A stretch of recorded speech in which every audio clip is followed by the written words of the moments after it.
Good day. My name is Mark Malore. I'm with the law firm here in Riverside, California. I wanted to talk with you briefly today about bankruptcy. We specialize in real estate business, construction litigation, and also bankruptcy here at the Malore Law Firm. So I wanted to give you a broad brushstroke overview of what are some of the distinctions between the two. First, in a Chapter 7 and a Chapter 13, you need to understand what the purposes of them are. In a Chapter 7, it's a full discharge of all your debt to your creditors, meaning after the discharge of debt, you no longer owe any of your creditors any money whatsoever. Whereas a Chapter 13 is a repayment program of a certain portion of your debt. So you'll be repaying 10 cents on the dollar to 100 cents on the dollar, depending on what the bankruptcy trustee comes up with as far as your repayment program. Chapter 7, full discharge of debt. Chapter 13, repayment program. The second thing you need to understand in terms of distinction between the two is that a Chapter 7 is usually resolved in terms of discharging all your debt within 90 to 120 days typically, whereas a Chapter 13 takes 3 to 5 years to resolve and have a full discharge of all your debt after the repayment plan takes place. So much different in period of time in order to get the discharge.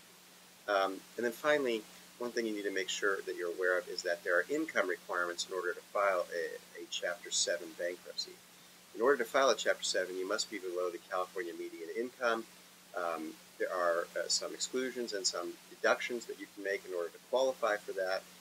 There's some tests we have to run in order to determine whether you fall within that median income.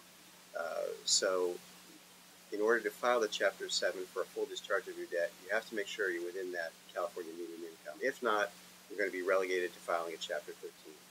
And finally, I want to clarify some of the misinformation out there on the internet and floating around out there with some paralegals and stuff that are trying to hijack clients and do disservice to them, I think, by filing on the cheap, so you get what you pay for, bankruptcies for clients. And this is one of the red flags I think people need to be aware of when they try to use one of those paralegal type services for a few $100s.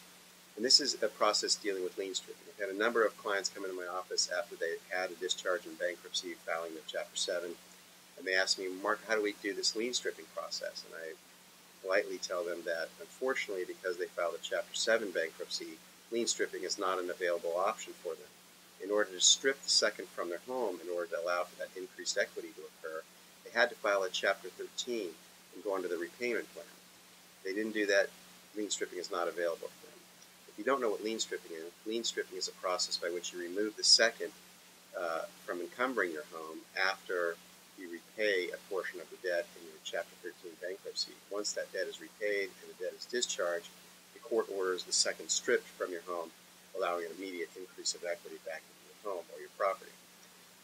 But regardless, you need to make sure that that's going to be one of the purposes for your filing bankruptcy. You file a Chapter 13 as opposed to Chapter 7.